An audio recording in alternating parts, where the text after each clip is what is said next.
जय श्री कृष्णा, जय श्री राधे। आज मैं आपको सोमवती अमावस्या व्रत की कथा सुना। इस बार 2022 में ज्येष्ठ मास कृष्ण पक्ष अमावस्या, बरसाइत अमावस्या और सोमवती अमावस्या एक ही दिन है। सोमवती अमावस्या का पुण्य बहुत बड़ा है। जब पांडवों को युद्ध में मारे गए राजाओं का पाप लगा, तब उन्होंने इस पाप की निवृत्ति के लिए सोमवती अमावस्या का इंतजार किया। तब ये सोमवती अमावस्या कई वर्षों तक नहीं आई। तब द्रौपदी ने उस सोमवती अमावस्या को ये श्राप दे दिया कि आज हमें तुम्हारी ज़रूरत है, इसलिए तुम नहीं आ रही, परंतु कलयुग में तुम बार बार आओगी और तुम्हारा पापी दुनिया फायदा उठाएगी और तुम्हारा व्रत करके पापों से मुक्त हो जाएगी।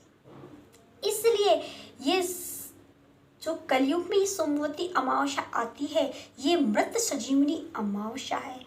इसमें मरा हुआ व्यक्ति जीवित होने का सामर्थ्य रखता है। संजीवनी, जिस संजीवनी से लक्ष्मण लाल जी जीवित हुए थे, ये वही संजीवनी का एक अंश है। मरे हुए को ये व्रत किए जाए तो ये जीवित हो सकता है।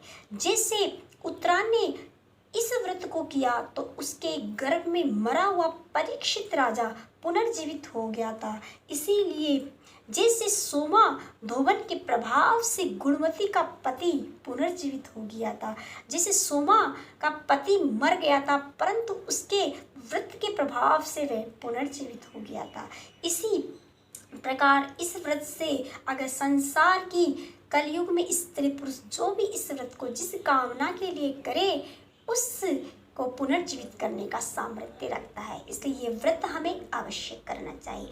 एक बार पांडवों के वंशज में कोई भी नहीं रहा, सब मर गए, केवल 5 पांडव रहे।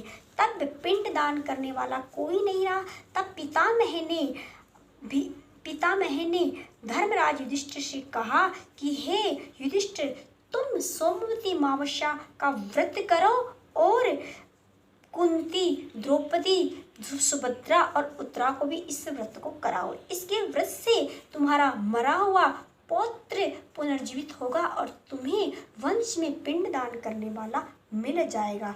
तब युधिष्ठिर ने इस व्रत राजा युधिष्ठिर सोमवती अमावस्या का व्रत मृत्युलोक में किसने प्रकट किया और किस किसने इस व्रत को पहले किया, इस बात को हमें बतलाइए। तब धर्मराज के पूछने पर पितामह भीष्म ने कहा कि हे पार्थ, पुराने समय में एक प्रसिद्ध शहर था जिसका नाम सुशोभित नगरी कहा गया है। चारों वर्णों में कर्तव्य का पूरा पालन करने वाला वह शहर, जहाँ पर एक सोम शर्मा नाम का रत्नसेन नाम एक अत्यंत पराक्रमी राजा राज्य करता था। उसके राज्य में देवस्वामी नामक एक विद्वान ब्राह्मण और धनवंती नाम की सती पत्नी रहती थी। इस धनवंती नामक पत्नी की देवस्वामी के 4 पुत्र तथा एक गुणवंती नाम की कन्या ने जन्म लिया। सभी पुत्र विवाहित होकर अपनी अपनी स्त्रियों के साथ रहने लगे। गुणवती ने अपनी पुत्री के अनुकूल पति की कामना कर रही थी। एक भिखारी भिक्षा की याचना के लिए उसके द्वार पर रोज आता था। जब उसकी भाभियां उसे भिक्षा डालती थी तो उसे सौभाग्यवती भव होने का आशीर्वाद देती थी, परंतु जब उसके वह कन्या उस भिक्षुक को भिक्षा डालती थी तब वह उसे धर्मवती होने का आशीर्वाद देता था। एक दिन उसकी माँ ने सुन लिया और उससे पूछा, हे भिक्षुक, तुम मेरी बहुओं को तो सौभाग्यवती होने का आशीर्वाद और मेरी पुत्री को धर्मवती होने का आशीर्वाद क्यों देती हो? तब उस भिक्षुक ने कहा कि हे देवी, आपके बेटी के भाग्य में सौभाग्य लिखा नहीं है, इसलिए मैं उसे धर्म का आशीर्वाद देता हूँ। वह बोली कि ऐसा कोई उपाय है जिससे मेरी पुत्री के भाग्य में सौभाग्य लिख जाए। तब वह भिक्षुक जो एक साधु था वह बोला कि हाँ, इस संसार में विधि के विधान को कोई भी नहीं बदल सकता, परंतु एक है जो सोमा धोवन नाम की जो उस सात समुद्र पार दूसरे द्वीप में रहती है। अगर वह आकर तुम्हारे बेटी को सौभाग्य का वरदान दे, अपने सौभाग्य में से कुछ सौभाग्य दे, अपनी सोमवती अमावस्या का व्रत का पुण्य दे, तो तुम्हारी बेटी के भाग्य में सौभाग्य लिखा जा सकता है। वह कहाँ मिलेगी? तो उसने बताया वह संगल द्वीप में रहती है और वह सात समुद्र पार रहती है। सोमा धोबन वहाँ से उसे ले आओ। ये कहकर भिक्षुक चला गया। गुणवती की माता बहुत परेशान थी, अपने पति से सारी बात बताई। तब पति ने अपने बड़े पुत्र से कहा कि तुम सोमा धोबन को लाओ। उसने भी मना कर दिया। दूसरे से कहा सोमा को लाओ, सबने मना कर दिया। तीनों बेटों ने मना कर दिया। चौथा बेटा जो सबसे छोटा था उससे बोला कि तुम लेकर जाओ। तब वह बोला ठीक है पिताजी, मैं अपनी बहन के लिए अपनी माँ और बहन को लेकर सोमा धोबन के पास जाऊंगा और सोमा को यहाँ लेकर आऊँगा। तीनों माँ बेटे एक बड़ के पेड़ के नीचे, पीपल के पेड़ के नीचे जाकर बैठ गए समुद्र के किनारे कि इस समुद्र को कैसे पार किया जाए। उस पीपल के पेड़ में एक सर्प नीचे रहता था उसके खोखले में, और उसके ऊपर के एक छोटे से घोंसले में एक नील पंछी रहता था। वह चील जो आकाश में उड़ने में समर्थ थी, सभी प्राणियों को अपने वश में करके वह कई युग समुद्र पार करने वाली थी। वह उसके छोटे छोटे बच्चे थे, उस घोंसले में बैठे रहते थे और वह दाना लाने के लिए बाहर चली जाती थी। नीचे जो सर्प था वह उन बच्चों को खा जाता। ऐसे करते करते कई वर्ष बीत गए। उसके जितने बच्चे हो जाते वह सर्प खा जाता। उस दिन वह भाई और बहन उसकी माँ वहाँ बैठे थे। उसने सर्प को जब बच्चों की तरफ जाते हुए देखा तो उस सर्प को मार डाला और अपने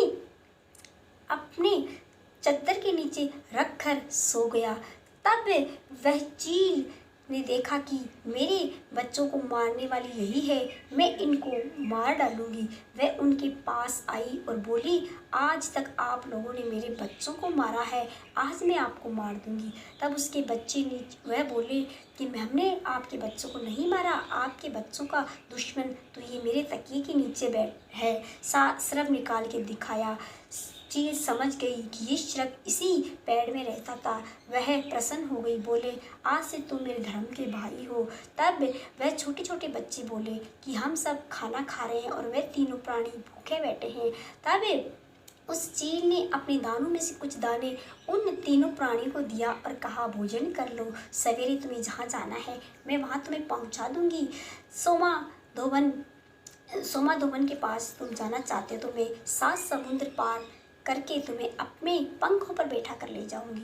सवेरा हुआ और चील ने तीनों प्राणियों को अपने पंखों पर बैठा कर 7 समुद्र पार करके सोमा धोबन के घर के पास छोड़ दिया। वह तीनों प्राणी सवेरे सवेरे जल्दी उठकर सोमा धोबन का सारे घर का काम करने लगे। झाड़ू पोछा, साफ सफाई, चौका बर्तन सब करके रखने लगे। एक दिन सोमा ने कहा तीनों बहुओं को बुलाया और कहा कि आज कल तुम तीनों चारों लड़ नहीं रही, सारा काम समय समय पर हो जाता है, तुम में से कौन सयाना है, किसने इन कामों को किया। तब सभी बहुओं ने कहा कि हम तो कोई काम नहीं करते, सब काम हमें कराया मिलता है। सोमा धोबन ने कहा जरूर कोई है जो हमारे घर का कार्य कर रहा है। वह रात को जागते हुए सो गई कि मैं देखूंगी कौन है ऐसा जो हमारे घर का कार्य करता है। पता नहीं वो कौन सी जाति का है, मैं धोबिन जाति से हूँ, अगर कोई ऊंची जाति का प्राणी हुआ तो मुझे पाप लगेगा। ये सोचकर वह जागती रही, परंतु उसे नींद आ गई। 2 दिन से वो सोती रही। तीसरे दिन उसने अपनी अंगुली में चीरा लगा लिया और जागती रही। रात के जब 12-1 बजे तब तीनों आए और काम करने लगे। सोमा धोबन ने उनको पकड़ लिया और कहा कि तुम तीनों कौन हो और मेरे घर का कार्य क्यों कर रहे हो। तब गुणवती की माँ ने सारा हाल बता दिया और कहा कि मैं ब्राह्मण हूँ। सोमा ने कहा, तुमने अनजाने में मेरे घर का कार्य किया तो किया, परंतु अब जान पूछकर तुम ब्राह्मण होकर मेरे घर का कार्य करोगे तो मैं पाप से नरक कुंड में चली जाऊंगी। इसलिए मुझे क्षमा करके आप मेरे घर का कोई कार्य न करें और मैं आपकी जो भी परेशानी है उसे दूर कर दूंगी। आप अपने घर चलकर बेटी की शादी की तैयारी कीजिए, मैं बारात के साथ ही आ जाऊंगी।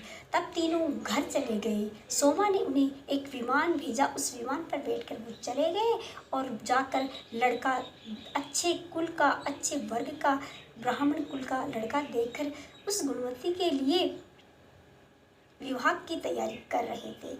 अब सभी मेहमान आने लगे। गुणवती की माँ उस सोमा का इंतजार कर रही थी। पूछने लगी, शायद उसके अलावा कोई भी नहीं जो मेरी बेटी को सौभाग्य दे। तब वह सोमा वहाँ से निकली बारात के साथ।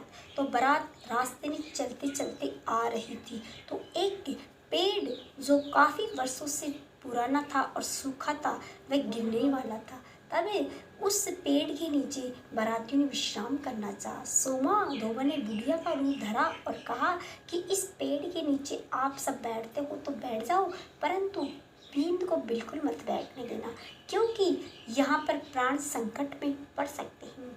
तब एक बूढ़ा बोला, हो सकता है इसकी बात सच्ची हो, बींद को किसी अच्छे वृक्ष के नीचे, नए वृक्ष के नीचे बैठा दूँ। कुछ देर में वह पेड़ गिरकर पड़ गया। कुछ लोगों की लगी चोटें।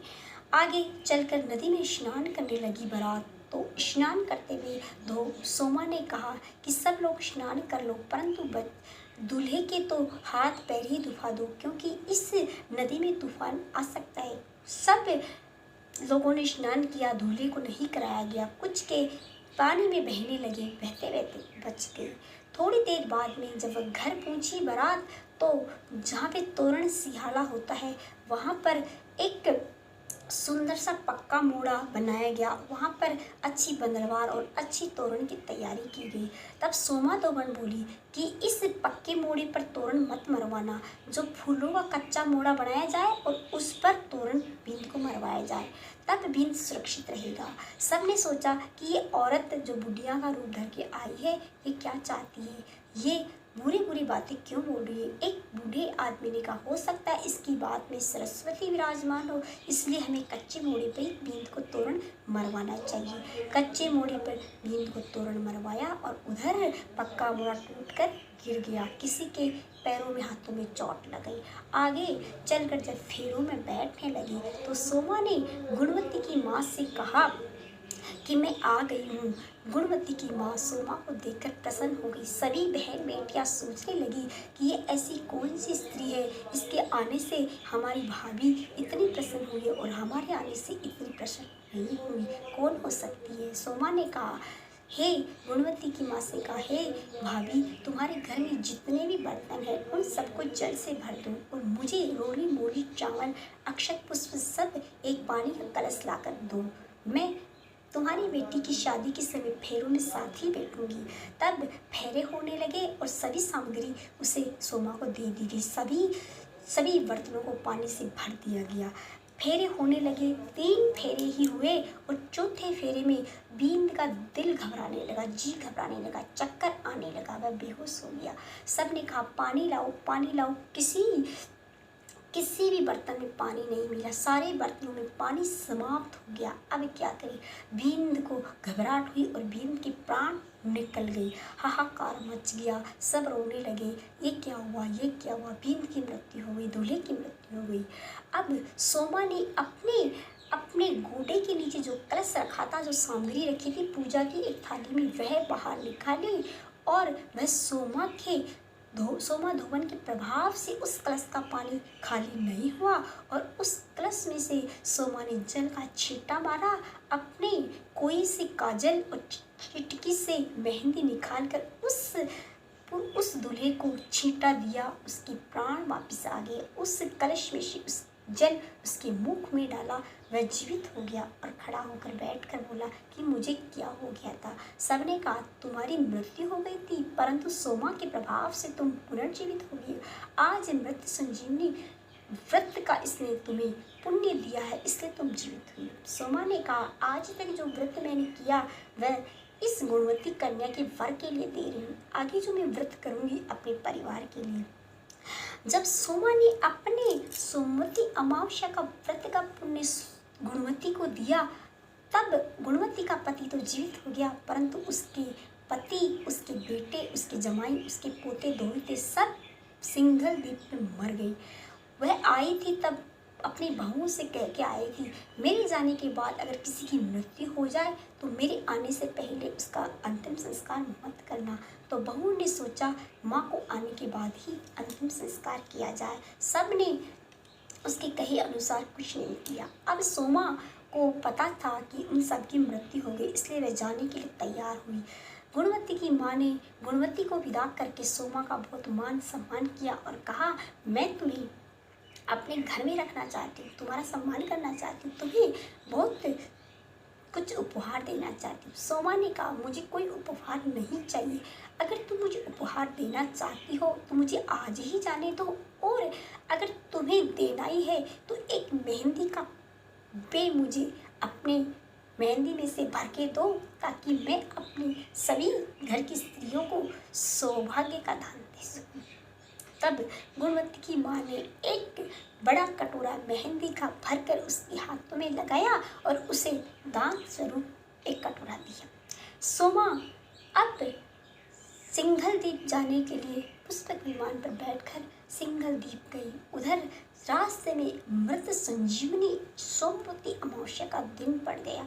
तब उसने सोचा, इस व्रत को मैं कर लूँगी तो मेरे पति पुत्र वापस जीवित हो जाएंगे, थोड़ी देर सही, परंतु मुझे इस व्रत को करना है। वह पीपल के वृक्ष के नीचे गई, नदी में स्नान शौच आदि निवृत्त होकर उसने पीपल को प्रणाम किया और कहा, हे पीपल देवता, मैं आज आपको प्रणाम कर रही हूँ और अपने पति और अपने पुत्रों को आपसे वापिस मांग रही हूँ। उसके पास कुछ भी नहीं था। उसने एक टूटी हुई मटकी को देखा, उस मटकी के 108 टुकड़े किए और उस एक एक टुकड़े को लेकर उसने पीपल की एक एक परिक्रमा की, 108 परिक्रमा की। कच्चे सूत उस पीपल के वृक्ष को लपेटा और उसकी पूजा कर अपने हाथ में शक्कर लेकर भगवान विष्णु को भोग लगाया। उसने कहा, व्यक्तम स्वरूपाय षष्ठी स्थिते कारणे आदि मध्यांतहीनाय विष्टर सर्व से नमः। उसने यह भी भगवान विष्णु को सुनाया, वसंत मूल में ब्रह्मा खुद, मध्य में भगवान विष्णु भगवान, ऊपर शिव का वास, पीपल तुम्हें प्रणाम। इस स्तुति को कहकर पीपल देवता को प्रणाम किया और पीपल की पूजा कर उन 108 उन मटकी के टुकड़ों को वही जमीन पर गाड़ दिया, क्योंकि उससे किसको दान देती। अब वह रास्ते में चलने लगी तो एक औरत जो मूली की ढेर लिए एक गठर लिए आई और उसने कहा, मैं बोझ से मरी जा रही हूँ, इस मूली के गठर को उतरवा दो कुछ देर के लिए। सोमा ने कहा, बहन क्षमा करना, आज मैंने मृत संजीवनी सोमवती अमावस्या का व्रत रखा, इसलिए मैं मूलियों को छू नहीं सकती, मुझे प्रणाम, मुझे माफ़ करना। आगे चली तो एक रुई का गठर लिए एक स्त्री गई। वह भी बोली, हे देवी, मुझे इस गठर से बोझ लग रहा है, इसलिए मुझे इस गठर को थोड़ी देर उतरवा दो। तब वह बोली, बहन क्षमा करना, आज मैं मृत संजीवनी सोमवती अमावस्या का व्रत रखा है, इसलिए मैं आपके इस रुई के ढेर को नहीं छू सकती, आपकी मैं मदद नहीं कर सकती, आप मुझे क्षमा करना। दोनों देवियों ने उन्हें क्षमा कर दिया। वह साक्षात लक्ष्मी का स्वरूप थी, उसकी परीक्षा लेने के लिए आई थी। उसने मूली और रुई को छुआ नहीं और पीपल की पूजा कर, परिक्रमा कर, प्रणाम कर वह आगे जब गई तो उसके सभी परिवार वाले मरे पड़े थे। उसने सभी को अपनी अंगुली से मोली और कोई सी काजल निकाल के सबको छींटा मारा, सब पुनर्जीवित हो गए। तब उसकी बहुएं बोले, हे माता जी, आप में ऐसी कौन सी कला है, ऐसा कौन सा शक्ति है और कौन सा आपने व्रत किया है और कौन सी आपने भक्ति भावना की है जिससे ये आपके जाते ही कुछ दिनों में मर गए थे और आपके आते ये पुनर्जीवित हो गए। आप ऐसा कोई व्रत करती है, ऐसी कोई भक्ति भावना करती, वह हमें भी बताइए, हम भी इस व्रत को करना चाहते हैं। तब सोमा ने कहा, जो मेरा नाम है सोमा, मैं उसी के आधार पे हूँ। जब सोमवती अमावस्या प्रकट हुई थी तब से मैंने इस व्रत को धारण किया है और मैंने वह पुण्य गुणवती नाम की कन्या के पति को दे दिया, क्योंकि उसके भाग्य में सौभाग्य लिखा ही नहीं था, उसके जीवन में विदुरता लिखी थी, परंतु मेरी उस व्रत के प्रभाव से वह अमर सुहागिन बन गई है। अब वह सदा सदा सुहागन रहेगी, क्योंकि मैंने आज तक के सारे व्रत का पुण्य उसे प्रदान किया है। इसलिए मेरे परिवार के सभी पुरुष मर गए थे और मैंने रास्ते में जो मृत संजीवनी सोमवती अमावस्या का व्रत किया, उसका पुण्य मैंने अपने परिवार को दे दिया। इस कारण ये पुनर्जीवित होगी और इसके सिवा मैंने कोई व्रत और कोई पुण्य नहीं किया। मैंने इस व्रत में पीपल वृक्ष की पूजा की है, 108 परिक्रमा की है और 108 वस्तु से परिक्रमा कर भगवान के नमक, विष्णु के नमक दान किया है। सब सोमा की बहुएं बोली कि हम भी इस व्रत को करना चाहते हैं, आज से हम भी इस व्रत को करेंगे। तब सोमा की सभी बहुओं ने इस व्रत को किया और सोमा का नाम हमेशा के लिए अमर हो गया। सोमा ने कहा, मेरे इस व्रत को बताए हुए इस व्रत को सोमा धोवन ने जो व्रत किया, इस व्रत को जो भी स्त्री पुरुष करेगा उसकी मरा हुआ पति भी पुनर्जीवित हो जाएगा और जिसके भाग्य में सौभाग्य नहीं लिखा होगा उसके भाग्य में सौभाग्य, और जिसके भाग्य में पुत्र नहीं लिखा होगा उसके भाग्य में पुत्र, और जिसके भाग्य में पति का प्रेम नहीं लिखा होगा उसके लिए पति का प्रेम हो जाएगा। जिसके भाग्य में धन नहीं लिखा होगा इस व्रत को करने से वह धनवान हो जाएगा और अंत में मोक्ष को प्राप्त हो जाएगा। सोमा ने इस व्रत करने वाले को ये वर दिया और सभी बहुओं से आशीर्वाद दिया। आज तभी से सभी गांव में इस व्रत को करने लगे और सिंघलदीप और उधर गुणवती भी इस व्रत को करने लगी। गुणवती की माँ और भाभियाँ भी इस व्रत को करने लगी, जिनसे सभी ने सौभाग्य की प्राप्ति की और अन्न और वैभव की प्राप्ति की, पुत्रों की प्राप्ति की। तो ये थी सोमवती अमावस्या व्रत की कथा। इस कथा को भीष्म पितामह ने धर्मराज युधिष्ठिर सुनाया था और धर्मराज युधिष्ठिर ने इस व्रत को करके उत्तरा के गर्भ से मरे हुए पुत्र को पुनर्जीवित किया था। तो ये थी सोमवती अमावस्या व्रत की कथा। आपको ये कथा कैसी लगी? अच्छी लगी तो मेरे चैनल को लाइक शेयर कीजिए, सब्सक्राइब कीजिए। धन्यवाद। जय श्री कृष्णा, जय श्री राधे।